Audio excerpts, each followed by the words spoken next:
Bonjour et bienvenue dans ce nouveau numéro de la Restitution. Je suis Myriam Sindou. Ce matin, j'ai une grande joie de recevoir sur ce plateau le pasteur Issa Dissa qui est encore avec nous ce matin. Et aujourd'hui, nous allons parler des bienfaits, des bénéfices, des avantages du lieu secret. Bonjour pasteur. Bonjour. Pasteur, avant de commencer, avant d'entrer dans le vif de notre sujet d'aujourd'hui, il y a un frère qui a posé une question. La question va aller sur deux volets. Okay. Et la première question consiste à savoir si vous-même vous avez cette expérience avec le Seigneur dans le lieu secret. Et deuxièmement, c'est de donner les méthodes, la marche à suivre que vous avez adaptées pendant votre expérience dans le lieu secret avec le Seigneur, cette expérience aussi qui pourra aider cette personne, cette femme, cet homme qui aimerait aussi avoir une relation particulière avec le Seigneur dans le lieu secret. Merci pour la parole. Donc c'est la deuxième fois qu'on se retrouve.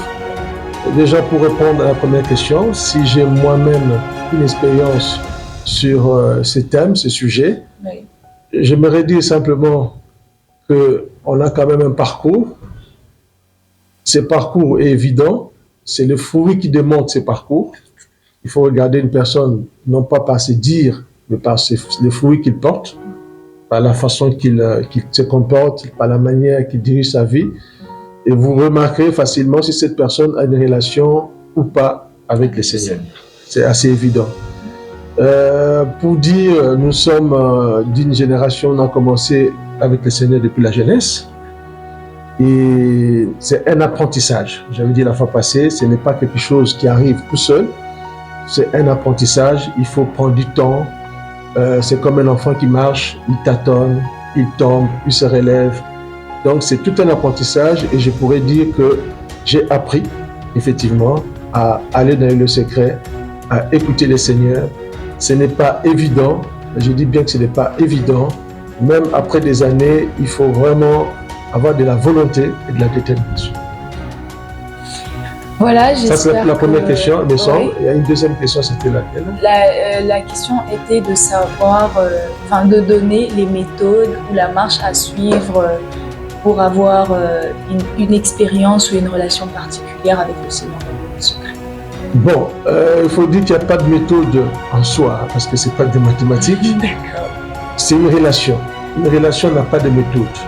Une relation entre deux personnes n'a pas de méthode. Ça dépend du tempérament, ça dépend du feeling, ça dépend de la manière d'aborder la personne.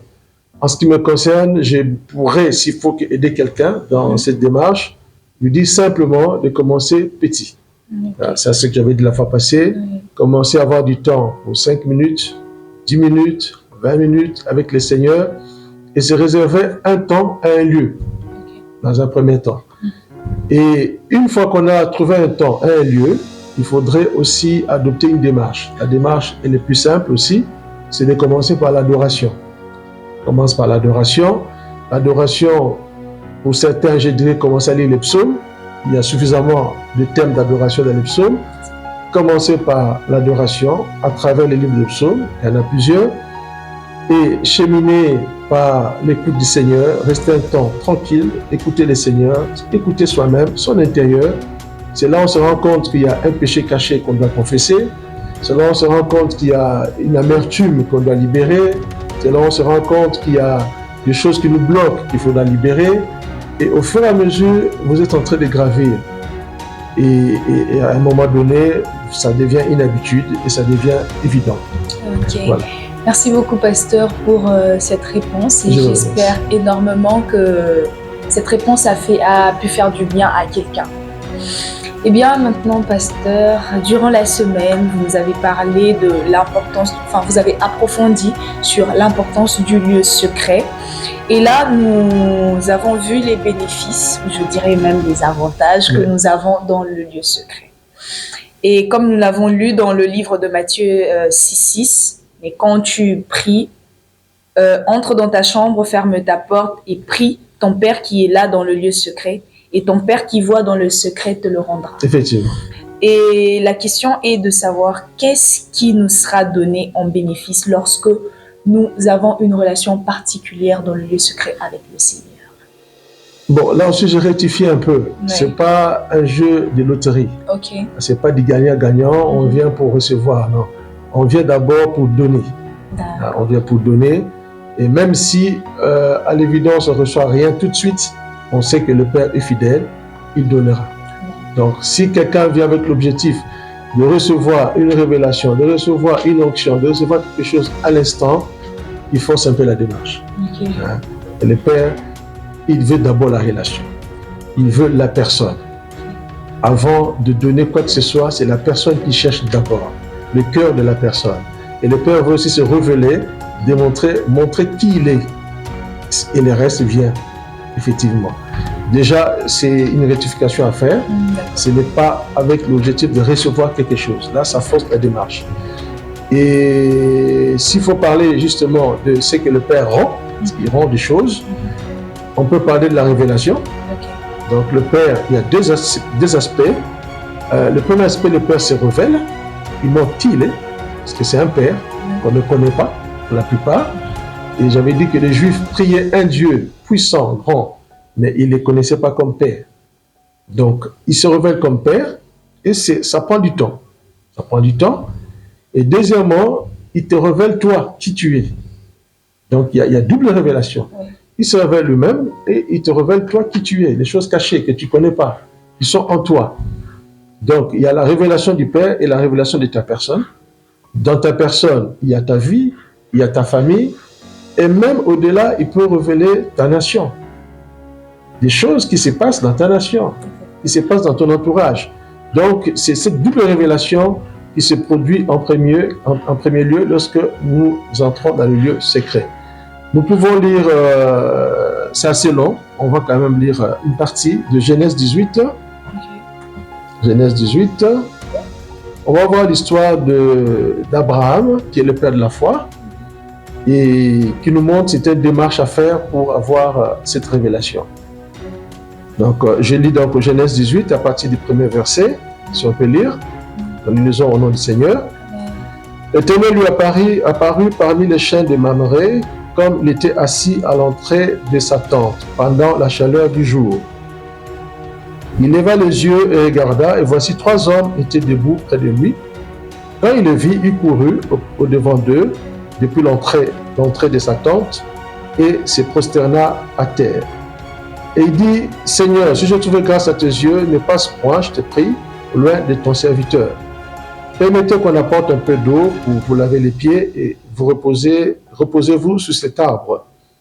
Je vais prendre un morceau de pain, pardon, pour fortifier votre cœur, après quoi vous continuerez votre route. Car c'est pour cela que vous passez près de votre serviteur. » Il répondit, « Fais comme tu l'as dit. » Okay. Donc là, c'est un aspect de l'intimité de la communion. Oui. Et on remarque qu'Abraham, c'était une personne qui aimait la présence de Dieu. Il a su, dans son esprit, que ces 3 personnes qui venaient, ce n'étaient pas des hommes ordinaires. Il a su. Et il a compris qu'il devait faire quelque chose. Et c'est justement aussi une façon d'apporter au Père ce que nous avons. Qu'est-ce qu'il a fait? Il a ouvert sa maison. Et j'avais dit dans ma prédication, dans mon enseignement, que l'hospitalité est la base de l'intimité. C'est-à-dire ouvrir sa maison. Et sa maison, c'est peut-être son cœur. C'est son cœur, tu ouvres pour recevoir le Seigneur. Et là aussi, j'aimerais dire aux gens, ou ceux qui disent je prie le Seigneur, je demande à Dieu des choses, commence par ouvrir ton cœur à recevoir Jésus comme Seigneur et Sauveur. L'inviter dans ta vie, c'est ça l'hospitalité. Ça c'est physique, mais spirituellement, ça se fait aussi. Tu ouvres ton cœur, tu reçois Jésus comme Seigneur et Sauveur, c'est là où commence l'intimité, commence la relation, commence le lieu secret. Donc Abraham a ouvert sa maison, il a reçu ses invités, et qu'est-ce qu'il a fait? La Bible dit, c'est prosterna. Donc il a fait l'adoration, il a adoré. Donc une fois que tu as ouvert ton cœur au Seigneur, dans une relation normale, tu l'adores. il n'a pas fait qu'adorer, il a fait aussi une offrande. Et l'offrande, c'est quoi? Il est allé, il a pris un gâteau, il a pris un animal, il a prêté, il a fait une offrande. Donc, vous voyez une démarche, il a ouvert son cœur, sa maison, il a adoré et il a apporté une offrande. Et c'est à ces moments, quand les hommes, ses invités, ont suffisamment mangé, ils étaient rassasiés, ils étaient contents, ils étaient joyeux, ils ont pu libérer les cœurs. Et j'ai dit que le cœur se libère dans ces choses-là. Ouvrez sa maison, adorez, offrir. Et à qui vous faites ces choses-là, forcément, il finit par ouvrir le cœur. Donc c'est une façon d'amener Dieu à nous parler. Mais on ne les cherche pas d'emblée, mais c'est évident. Quand on le fait, Dieu finit par se révéler. Alors, quand Dieu se révèle, il parle à Abraham, il lui montre des choses qui étaient en train de se faire qu'Abraham ne connaissait pas. Parce qu'une révélation, en gros, c'est quoi? C'est un dévoilement. Quelque chose qui a été caché et que Dieu dévoile pour faire apparaître. Donc, il y avait une imminence, la naissance d'Isaac, qui arrivait l'année prochaine, qu'Abraham ne savait pas, ni sa femme. Il a eu cette révélation. Après avoir patienté pendant 25 ans, et voilà, il était au terme de sa patience. Donc il nous arrive de patienter sur certaines promesses sans savoir que nous sommes au terme. Et des fois on est fatigué, on est découragé avant le terme. Donc Dieu se révèle à lui pour dire, l'année prochaine, ta femme, Sarah, aura un fils. Entre guillemets, en parenthèse, Sarah n'a pas tout à fait cru, elle a ri. Bon, ça c'est l'homme, le côté homme. Mais ce que Dieu a dit, il le fait. Ce qui n'est pas un homme. Et il y avait aussi autre chose, une deuxième révélation, c'est l'imminence de la destruction de la ville de Sodome et Gomorrhe. Il y avait un problème. Oui. C'est que dans cette ville habitait Lot, un parent, un neveu d'Abraham. Et si Sodome et Gomorrhe est détruit, ça veut dire que Lot aussi est détruit. Donc, la deuxième révélation amène Abraham à comprendre qu'il y a un danger dans sa famille. Et donc, Dieu nous place dans cette relation que nous devons chercher pour aussi protéger nos familles, pour aussi amener nos familles à Christ. Et donc, lorsqu'il reçoit cette révélation, la Bible dit qu'Abraham s'est mis à intercéder. Et j'aimerais dire aussi la meilleure intercession, la bonne intercession. L'intercession puissante, elle est basée sur la révélation, c'est que Dieu dit. Donc, ayant reçu cette révélation, il s'est mis à intercéder. Vous connaissez la suite, on n'aura pas le temps de tout lire. Lot a été sauvé de justesse, mais c'est parce que Abraham a fait ce que nous venons de voir. Donc, voilà déjà pour la révélation. C'est quelque chose de très important. Dieu se révèle qui il est et il révèle qui tu es. Voilà. Ça, c'est pour la première partie. La deuxième partie que j'ai essayé de... On ne va pas tout dire, le temps ne nous permet peut-être pas. La deuxième partie, c'est la direction. Dieu oriente. Lorsque nous sommes dans sa présence, lorsque nous aimons sa présence, nous aimons rester dans sa présence, comme j'ai dit, commençons petit et allons progressivement, Dieu nous dirige. Je donnerai un exemple, on ne va pas le lire, certainement, vous connaissez tous. C'est lorsque le Seigneur devait choisir ses 12 apôtres. Il avait des disciples, il n'avait pas encore des apôtres. Et la Bible dit qu'il passa toute la nuit en prière. Toute la nuit, il a prié le Père pour avoir une direction sur des personnes qu'il devait choisir dans le lot de disciples. Et au matin, il a appelé les 12. Donc, si le Seigneur, qui est Dieu, qui connaît toutes choses en avance, l'a fait, c'est pour nous donner un exemple, un modèle. Donc, à nous de faire comme lui. Et il se passe des choses dans la vie, que ce soit dans notre vie privée, que ce soit dans les ministères, que ce soit dans les services, où on se pose des questions. Qui choisit? Pour faire quoi? Avec qui? Où? Quand? Et c'est des questions qui restent des fois sans réponse. Exactement. Et on se lance comme ça à faire des choses sans avoir l'aval de Dieu, sans avoir la direction de Dieu. Et après, on se trompe, après, on a des regrets. J'aimerais dire aux gens, ne prenez pas vos décisions à la légère. La vie est précieuse, le temps nous est précieux, le temps nous est compté. Prenez vos décisions avec la direction divine. Ce n'est pas dit qu'il n'y aura pas de problèmes, ce n'est pas dit qu'il n'y aura pas des embûches, ce n'est pas dit qu'il n'y aura pas de difficultés, mais quand Dieu vous dirige, lui-même sait comment vous éviter et vous faire échapper à pas mal de difficultés. Donc l'avantage est celui-là. Donc le Seigneur a prié, il a choisi ses 12 apôtres et il a commencé son ministère. Et la question que je poserai au chef des départements dans les églises, aux responsables des départements, est-ce qu'ils prient avant de choisir les membres de leur département? Est-ce qu'ils prennent le temps devant le Seigneur pour que le Seigneur leur dise avec qui ils doivent travailler? Et ça, c'est l'un des problèmes qui nous cause beaucoup de soucis dans les ministères, dans les services, dans les départements, c'est de prendre des gens par le regard humain, par affinité, par ce qu'on voit avec nos yeux, et non pas ce que Dieu voit dans le cœur de la personne. Et ça, c'est des choses cachées aussi, que Dieu révèle. Et lorsqu'il révèle, il nous donne une direction, qui choisir, pour faire quoi, quand, où, comment. Donc, toutes ces questions sont résolues dans le lieu secret. Et celui qui n'a pas l'habitude du lieu secret, qui se lance dans ses affaires, qui se lance dans des projets de mariage, qui se lance dans les ministères, qui se lance dans les services du Seigneur, sans avoir l'orientation divine, connaît beaucoup de problèmes. Voilà, donc ça c'est le deuxième point que nous avons abordé pendant la semaine. Et le troisième point, c'était la capacité. C'est ce que les gens appellent communément l'onction. L'onction, c'est une capacité que Dieu donne. Donc cette capacité, on peut lire donc dans Jean 15, 5. Jean 15, 5, vous permettez. Donc c'est une capacité que Dieu donne pour faire quelque chose. Et on remarque que très souvent aussi dans les ministères ou dans notre vie, nous faisons des choses par nous-mêmes, croyant que nous sommes capables de le faire. Je dis donc la parole du Seigneur dans Jean 15, verset 5. Nous lisons la parole du Seigneur. « Je suis le cep, vous êtes les sarments. Celui qui demeure en moi et en qui je demeure porte beaucoup de fruits, car sans moi, vous ne pouvez rien faire. » Voilà. C'est suffisamment clair et qu'il n'y a pas de discussion à faire. Donc, quelqu'un qui veut faire l'œuvre de Dieu sans Dieu lui-même, sans Jésus lui-même, échoue. Et combien de fois avons-nous essayé de faire des choses par nous-mêmes? Et si nous rentrons dans la chambre haute, si nous rentrons dans le lieu secret, nous avons du temps avec le Seigneur. Il nous donne sa capacité à lui. Et nous pouvons faire des choses qui, humainement, sont impossibles ou difficiles à faire. Donc cette capacité, nous la recevons dans le lieu secret. Donc voici donc entre autres certains avantages que nous pouvons observer dans cette démarche.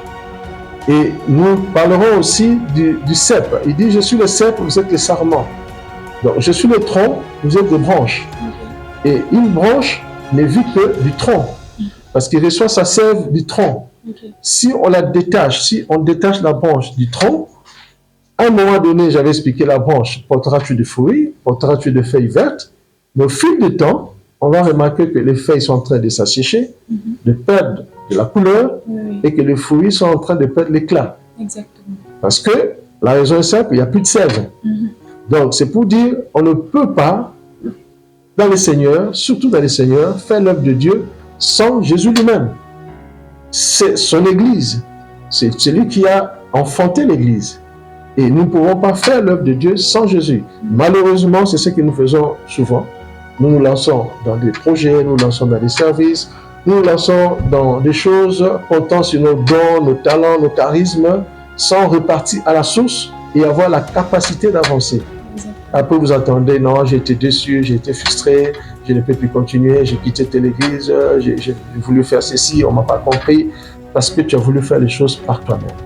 Donc, il y a un gros avantage à rester dans la présence du Seigneur, simplement dans le lieu secret, c'est pour vous donner la capacité. La capacité, surtout quand on n'en peut plus, quand les choses tournent mal, quand ça devient trop compliqué, trop difficile, c'est son œuvre. Il faut repartir vers lui pour dire, Père, je ne sais plus qu'est-ce qu'il faut faire, qu'est-ce que tu me dis de faire, qu'est-ce qu'il faut faire. C'est son œuvre. Et là, il te donne cette onction, qu'on appelle onction communément, qui est une capacité de Dieu, qui te permet d'avancer. Et dans la capacité, tu as aussi un aspect, ce que moi j'appelle la différence. La capacité, l'onction te donne une différence d'opérer au milieu des gens avec une particularité. Donc, tu peux être là, tu as une grâce, chacun de nous a une grâce. Comme vous lisez, Corinthiens, il parle de dons spirituels. L'Esprit donne comme il veut à chacun pour l'utilité commune. Donc, quand tu reçois ton don, ton talent, ta grâce, tu deviens différent. Et j'ai toujours dit, les gens n'aiment pas la différence. Les gens aiment ce qui est conforme. Et il faut des fois dans l'église se démarquer, pas par orgueil, mais quand tu restes dans la présence de Dieu, quand tu es dans l'onction du Seigneur, parce qu'il te communique son onction, sa capacité, tu fais la différence. Et les gens verront la différence. Et au fil du temps, tu auras certainement des éloges d'un côté et des critiques de l'autre. Ce n'est pas grave, tu avances parce que tu n'es pas seul. Mais la différence doit exister. Et la différence aussi est du fait de notre vécu, de notre destinée. J'ai dit toujours aux gens, nous ne sommes pas tous nés les mêmes jours, nous ne mourrons pas tous les mêmes jours. Nous n'avons pas tous les mêmes passés. Nous n'avons pas tous la même source, la même expérience. Donc, à chacun, Dieu agit selon sa destinée. Donc, ma destinée n'est pas ta destinée. Je ne peux pas me comparer à toi. Et des fois, on voit des luttes intestines, des luttes à l'intérieur de l'Église qui n'ont pas de sens. Parce que chacun est particulier. Chacun a sa course. Chacun a sa destinée. Paul a dit, j'ai combattu les bons combats, j'attends la couronne. Il a fait sa course selon son couloir. Et dans une course au stade, vous voyez, on a tracé des lignes pour que chacun reste dans son couloir. L'objectif, c'est d'atteindre le but, de recevoir la couronne. Et il y a des gens qui quittent son couloir, ils vont dans le couloir de l'autre. Et généralement, lui tombe et la personne qui l'a encombré tombe aussi. Et vous n'arrivez pas au but. Donc, je pense qu'à l'Église, nous devons vraiment avoir du temps de nous associer, de nous mettre ensemble et de travailler dans la particularité. Ces différences doivent être complémentaires. Elles ne doivent pas nous diviser. Et donc, dans cette capacité, Dieu donne à chacun selon son bon vouloir, selon son projet qu'il a formé pour chacun de nous. Donc, nous ne pouvons pas faire de lutte, nous ne devons pas nous comparer. Donc, en gros, les trois gros points, parce que je ne vais pas le temps de tout parler ici. Le premier avantage, bénéfice, comme vous voulez l'appeler, c'est la révélation. Deuxième, c'est la direction. Et troisième, c'est la capacité. Voilà. Il y en a bien d'autres, mais pour l'instant, on se limite trop. D'accord. Et voilà, vous avez vous-même entendu que les avantages du lieu secret. Et voilà, pasteur, nous sommes maintenant à la fin de notre émission d'aujourd'hui. Je vous proposerais, si vous pouvez prier pour cette personne qui aimerait vivre dans le lieu secret, cette personne qui aimerait avoir une expérience avec le Seigneur, parce que nous savons tous qu'il y a des combats qui nous suivent. Et si vous pouvez prier pour cette personne. Ok, on va donc prier. Je vais prier en tenant compte de ces trois points que nous avons développés. Je vais prier pour ces personnes qui sont dans l'impasse, qui ne savent pas qu'est-ce qui se passe dans leur vie, qui se posent des questions pour leur vie, qu'ils soient à l'église ou même hors église. Et j'aimerais prier pour que le Père se révèle. Parce que sa volonté, c'est de se révéler à tous ses enfants. Il y a les enfants qui sont dedans et les enfants qui sont dehors et qui doivent rentrer dedans. Donc, je vais prier pour que le Père se révèle au travers de son Fils. C'est Jésus qui a révélé le Père. Donc, je vais prier pour ces premiers aspects. Père Tout-Puissant, je viens prier pour ce frère, cette sœur, qui est en train de se poser des questions sur sa vie, qui est en train de se poser des questions sur son ministère, sur tout ce qui se passe dans sa vie, qui ne comprend rien. Ma prière, Seigneur, que tu puisses le soutenir, que tu puisses te révéler à lui comme Père. Oui, car tu as un projet pour chacun de nous.